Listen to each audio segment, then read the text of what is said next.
الحمد للہ وحدہ والصلاة والسلام علی من لا نبی بعد۔ الحمد للہ سیرت النبی کے عنوان سے ہمارا مطالعہ اور ہمارے دروس چل رہے ہیں۔ گزشتہ 2 درس میں ہم نے اس بات کا مطالعہ کیا تھا، اس بات کا تذکرہ کیا تھا کہ دنیا میں کوئی بھی انسان یا کوئی بھی چیز جب دنیا میں آتی ہے تو دنیا میں آنے سے پہلے اس چیز کا کوئی تذکرہ، کوئی حال احوال، کوئی بیان اس کے بارے میں نہیں ہوتا۔ لیکن ہمارے آپ کے نبی حضرت محمد صلی اللہ علیہ وسلم ایسی ہستی ہیں کہ آپ علیہ الصلاۃ والسلام کے دنیا سے آنے سے چند مہینے پہلے بھی، چند دن پہلے بھی، چند ہفتے پہلے بھی اور ہزاروں سال پہلے بھی آپ علیہ الصلاۃ والسلام کا تذکرہ چلتا رہا ہے۔ گزشتہ درس میں چند واقعات میں نے عرض کیے تھے کہ آپ علیہ الصلاۃ والسلام کا تذکرہ کب کب اور کہاں کہاں ہوا ہے۔ انہی میں سے ایک واقعہ ہے آپ علیہ الصلاۃ والسلام کے جد امجد، آپ علیہ السلام کے دادا حضرت عبد المطلب کا۔ انہوں نے ایک مرتبہ خواب میں دیکھا کہ ان کی جسم سے، ان کے پشت سے ایک زنجیر نکلی ہے، اور دیکھتے ہی دیکھتے وہ زنجیر آسمان کی طرف بلند ہو گئی اور آسمانوں تک پہنچ گئی، اور پھر وہی زنجیر پورے آسمان کے کناروں پر اور مشرق اور مغرب تک پھیل گئی۔ اس خواب کے دیکھنے کے بعد اس وقت کا جو دور تھا، جو عیسائی عالم تھے ان کو کاہن کہتے ہیں۔ عیسائیت کیونکہ اس وقت کا مذہب تھا، آپ علیہ الصلاۃ والسلام سے پہلے جو نبی گزرے ہیں وہ سیدنا عیسیٰ علیہ الصلاۃ والسلام ہیں، تو حضرت سیدنا عیسیٰ علیہ السلام کے جو ماننے والے اس دین کے جو علماء تھے ان کو کاہن کہا جاتا ہے۔ وقت کے کاہن کے پاس وہ اپنی یہ بات، اپنا یہ خواب لے کر گئے کہ میں نے ایسا خواب دیکھا ہے، تو اس کی کیا تعبیر ہے؟ تو انہوں نے یہ تعبیر ارشاد فرمائی کہ آپ نے جو خواب دیکھا ہے اس کی تعبیر یہ ہے کہ آپ کی اولاد میں سے کوئی ایسے شخص پیدا ہوں گے کہ پورا عالم، زمین والے، آسمان والے، مشرق والے، مغرب والے، یعنی پورے جہان والے، دنیا اور آسمان والے اس شخص کی تعریف میں مگن ہوں گے، اس شخص کی تعریفیں کریں گے۔ اور ایک روایت میں آتا ہے کہ یہی خواب وجہ بنی کہ جب آپ علیہ الصلاۃ والسلام پیدا ہوئے تو آپ علیہ الصلاۃ والسلام کے پیدا ہونے کے بعد جو آپ صلی اللہ علیہ وسلم کا نام محمد رکھا گیا، آپ کے دادا کو اسی خواب میں بتایا گیا تھا کہ ایسا شخص آپ کی اولاد میں پیدا ہوگا، ایسی شخصیت پیدا ہوگی کہ جس کی تعریف زمین والے بھی کریں گے اور آسمان والے بھی کریں گے۔ تو اس لیے انہوں نے آپ صلی اللہ علیہ وسلم کا نام محمد رکھا، محمد جو تعریف کیا گیا ہو، سب سے زیادہ تعریف کیا گیا ہو۔ تو یہ آپ کے دادا حضرت عبد المطلب کا خواب ہے۔ تو اس کے ساتھ ساتھ دیکھیں آپ علیہ الصلاۃ والسلام ابھی دنیا میں آئے نہیں ہیں، دنیا میں آنے سے پہلے اللہ رب العزت نے آپ صلی اللہ علیہ وسلم سے پہلے جو انبیاء بھیجے ہیں ان انبیاء کے ساتھ بھی اللہ رب العزت نے یہ عہد کیا تھا، جس عہد کو اللہ رب العزت نے قرآن کریم میں بیان فرمایا ہے۔ اللہ تعالیٰ فرماتے ہیں وَإِذْ أَخَذَ اللَّهُ مِيثَاقَ النَّبِيِّينَ مِنْكَ وَمِن نُوحٍ وَإِبْرَاهِيمَ، یعنی اللہ تعالیٰ نے جب انبیاء سے عہد لیا، پکا وعدہ لیا، اس بات کا وعدہ لیا، یعنی یہاں چند انبیاء کا ذکر فرما دیا اللہ نے، لیکن دوسری جگہ پر نبیین فرمایا کہ انبیاء سے وعدہ لیا۔ اب آپ صلی اللہ علیہ وسلم سے پہلے کتنے انبیاء آئے ہیں ان کی صحیح تعداد یہ اللہ رب العزت کو معلوم ہے۔ اللہ رب العزت اپنے علم کے مطابق یہ فرما رہے ہیں کہ میں نے ان انبیاء سے یہ وعدہ لیا، اور وعدہ یہ لیا کہ آپ کے ہوتے ہوئے اگر میرے آخری نبی تشریف لے آئیں تو آپ اپنی شریعت کو چھوڑ کر ان کی اتباع بھی کریں گے، اور وہ جس شریعت کو لے کر آئیں گے اس شریعت طیبہ کی آپ پیروی بھی کریں گے۔ اب آپ صلی اللہ علیہ وسلم تو انبیاء میں سب سے آخر میں آئے ہیں، اب حضرت سیدنا عیسیٰ علیہ السلام کا زمانہ دیکھا جائے، 20 تاریخ چل رہی ہے عیسوی کیلنڈر ہے جو آج کل کے اعتبار سے 2023 چل رہا ہے، یہ کیلنڈر سیدنا عیسیٰ علیہ السلام کے دور سے چلا آ رہا ہے، اور اس کیلنڈر کے اعتبار سے 571 عیسوی کو آپ علیہ السلام کی پیدائش ہے۔ اب حضرت سیدنا عیسیٰ علیہ السلام کے 500 سال بعد آپ علیہ السلام آئے ہیں، تو ان سے بھی عہد لیا جا رہا ہے، اور اس سے پہلے کتنے انبیاء آئے، اور ان انبیاء کا جو وقت ہے وہ آپ علیہ السلام کی پیدائش سے کتنا پہلے ہے، اس کی کہیں تاریخ میں کہیں مستند روایات نہیں ملتی کہ کتنا وقت ہے۔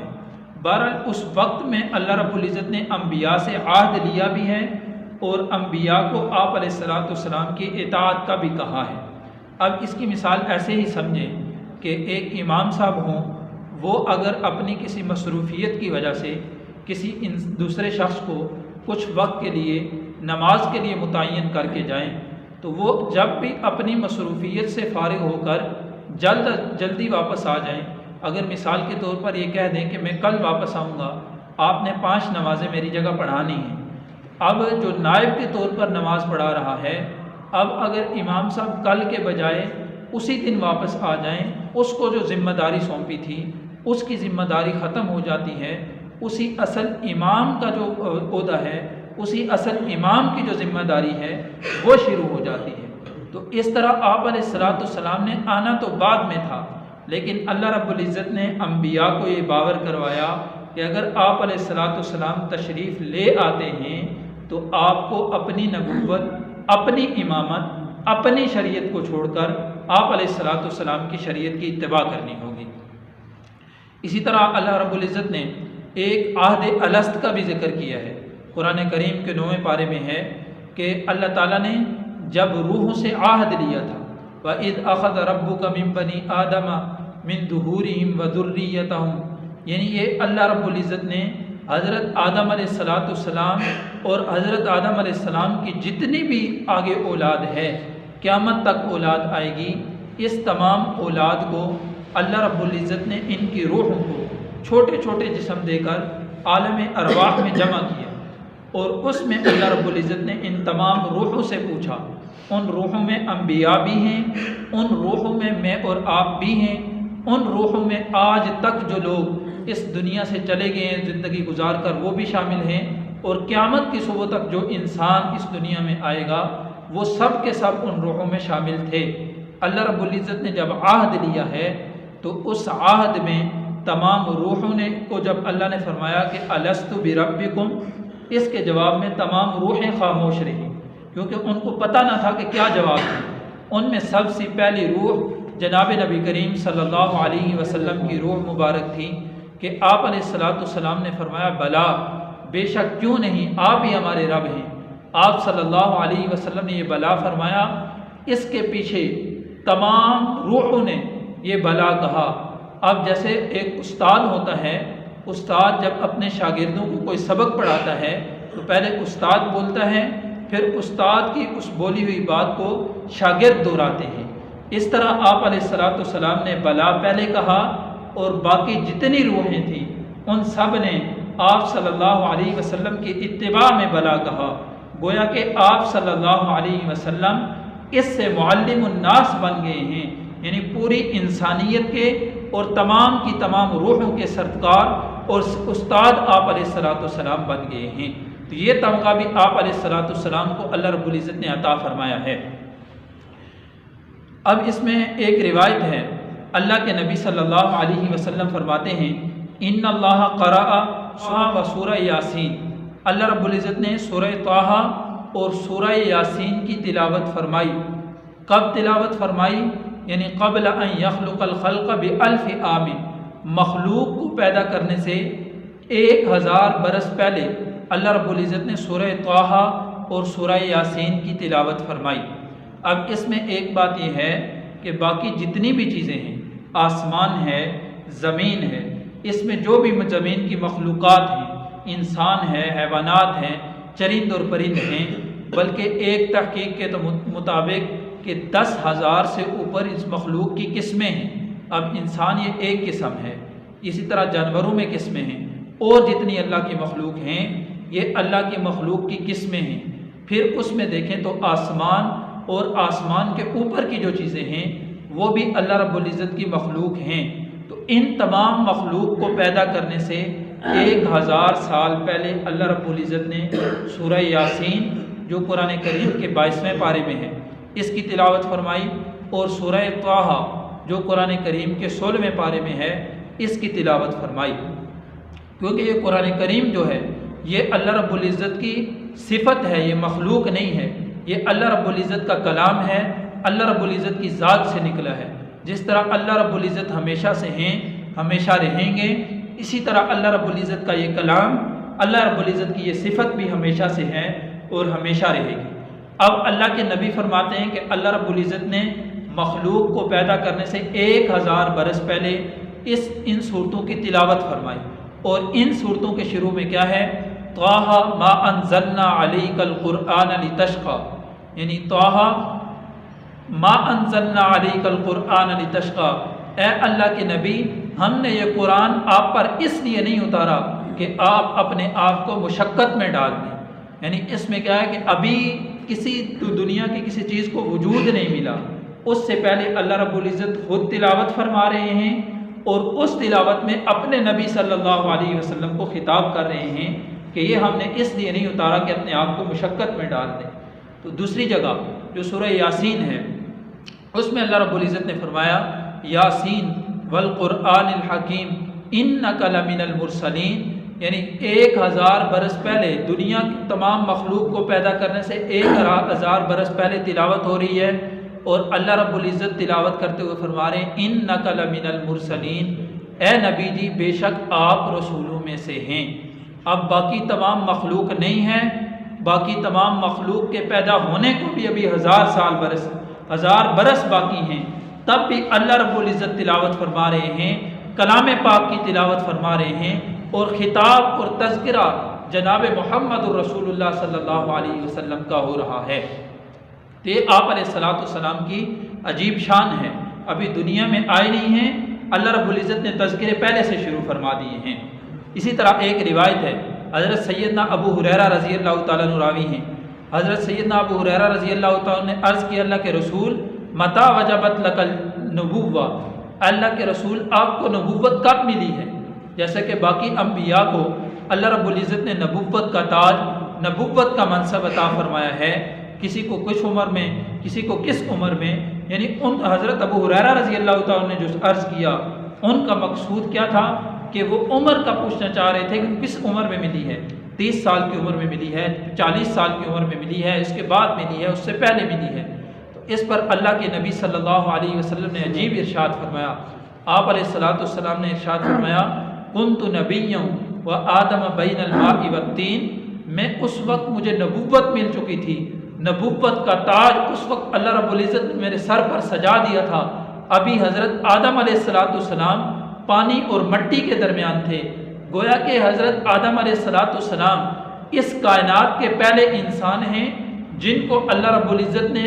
اپنے ہاتھ سے بنایا ہے۔ اب اللہ رب العزت ان کو اپنے ہاتھ سے بنا رہے ہیں، پانی اور مٹی کا مجموعہ ہیں، جیسے کہ پانی اور مٹی کو ملا کر ہم گارا بناتے ہیں، اور گارا بنا کر پھر لپائی کرتے ہیں، تو پانی اور مٹی کو ملا کر کچھ دیر اس کو چھوڑا جاتا ہے، پھر اس کے بعد اس گارے کے ذریعے لپائی کی جاتی ہے۔ تو گویا کہ حضرت آدم علیہ السلام کو جس مٹی اور پانی کے ملنے سے اللہ رب العزت نے تخلیق بخشی ہے، اس مٹی اور پانی کو ابھی تک اللہ نے جسم کی شکل نہیں دی تھی، اس وقت بھی اللہ نے اپنے نبی صلی اللہ علیہ وسلم کو نبوت کا تاج عطا فرما دیا تھا۔ تو یہ ہمارے آپ کے نبی صلی اللہ علیہ وسلم کا تذکرہ ہے۔ اس کے بعد حضرت سیدنا عبداللہ بن عباس رضی اللہ تعالیٰ عنہ کی روایت ہے، وہ فرماتے ہیں کہ اللہ کے نبی صلی اللہ علیہ وسلم نے فرمایا کہ میں ایک مرتبہ جنت میں گیا، اور جنت میں گیا تو جنت کے درخت دیکھے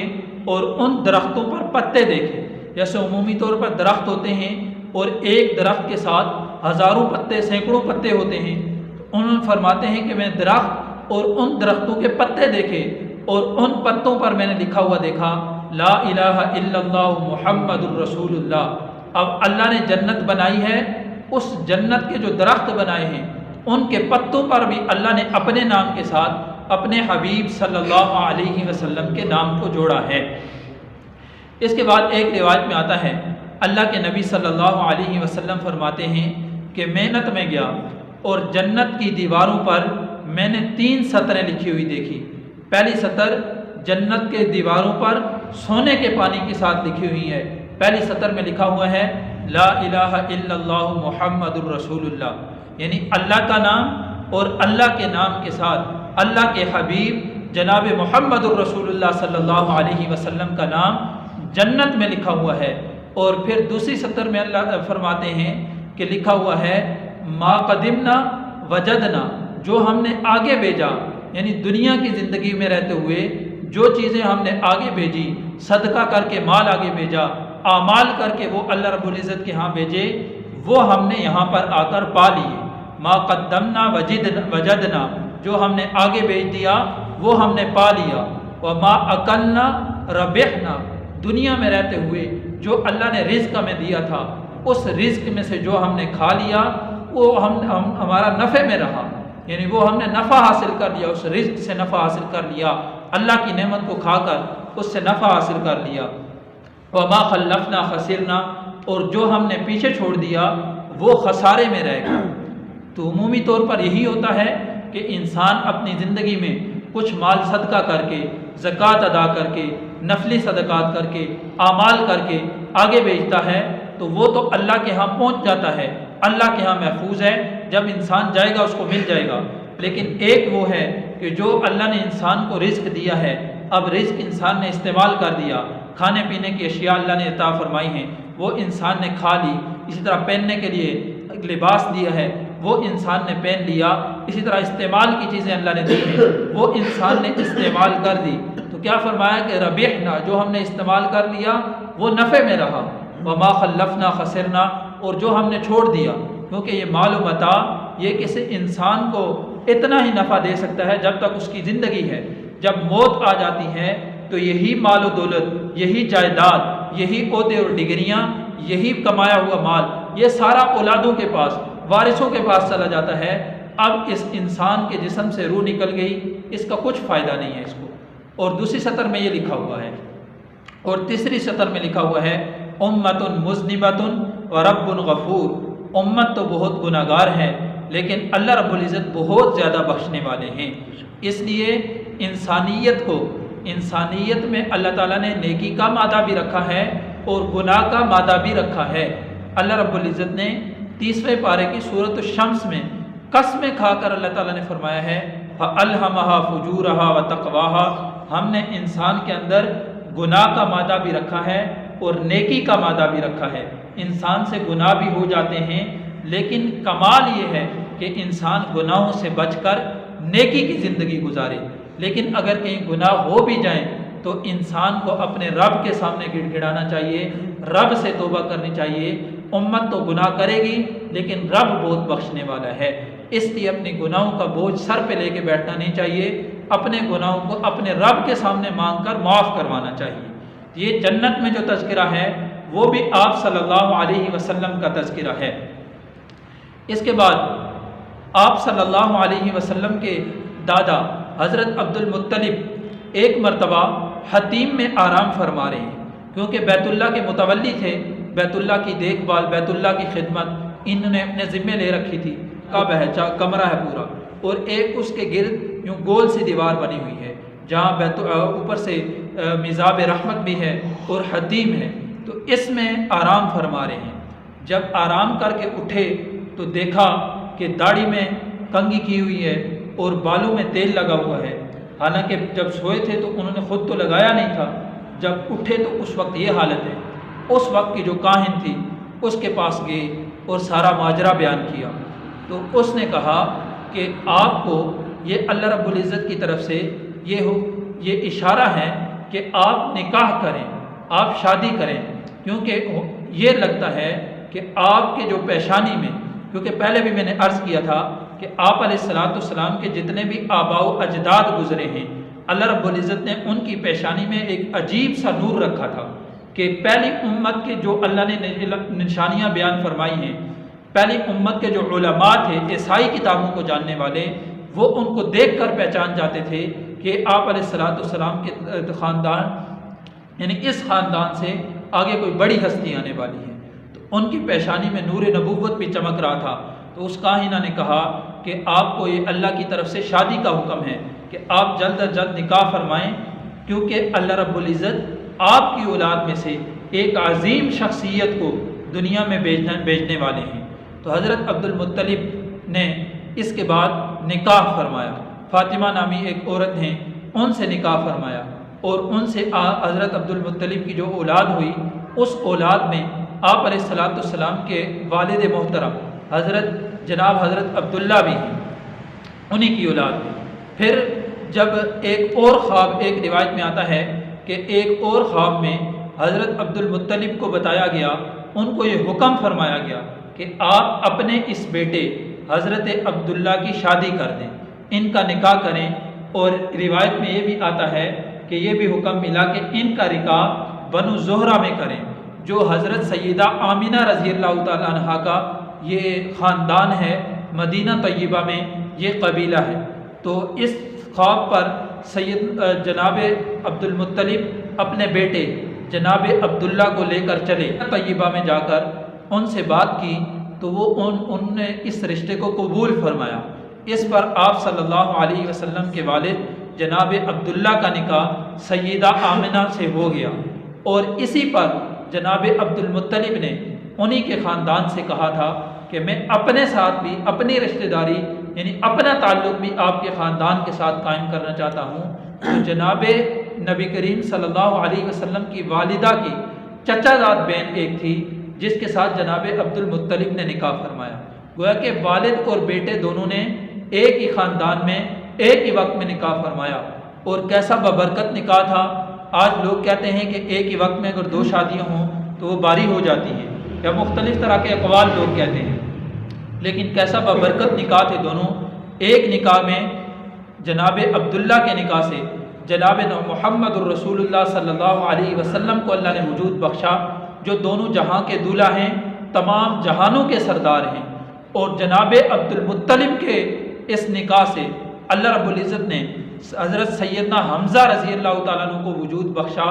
جو آپ صلی اللہ علیہ وسلم کے محبوب چچا ہیں، اور سید الشہداء کا لقب ان کو ملا ہے، اور ان کو اللہ رب العزت نے اس سے وجود بخشا۔ تو اس میں ایک اور واقعہ بھی آتا ہے کہ جناب عبداللہ جو آپ صلی اللہ علیہ وسلم کے والد محترم ہیں، انہوں نے جب ایک سفر میں یہ گئے، شام کا سفر تھا ان کا، شام کے سفر پر گئے، تجارتی سفر تھا۔ تو اس سفر میں راستے میں ایک جگہ اہل کتاب کی ایک بہت بڑی عالمہ عورت تھی، کاہنہ عورت تھی، اس نے جناب عبداللہ سے کہا کہ آپ میرے ساتھ نکاح کر لیں۔ اس نے نکاح کا پیغام بھیجا، لیکن جناب عبداللہ نے اس پیغام کو قبول نہیں فرمایا۔ پھر روایات میں یہ بھی ملتا ہے کہ اس عورت نے ان سے یہ بھی کہا کہ آپ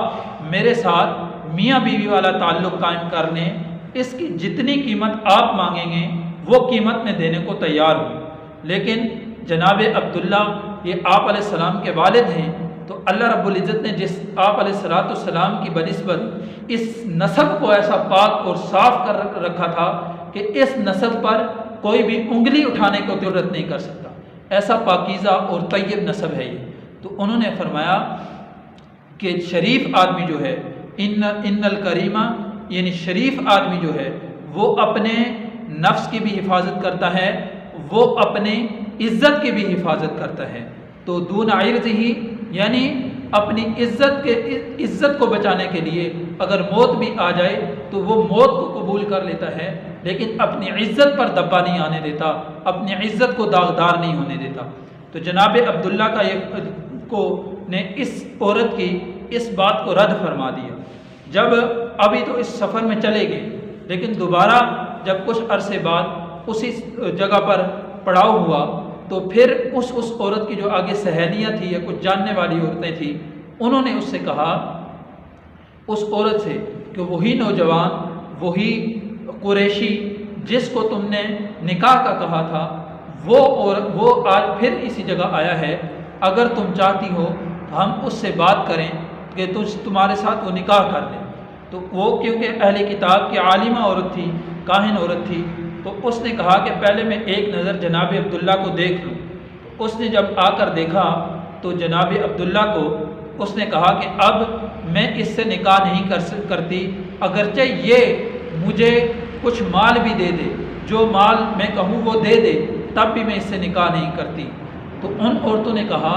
کہ یہ کیا بات ہے، یہ کیسی عجیب بات ہے کہ پہلے تو تم نے کہا تھا کہ میرے ساتھ میاں بیوی والا تعلق قائم کر لے،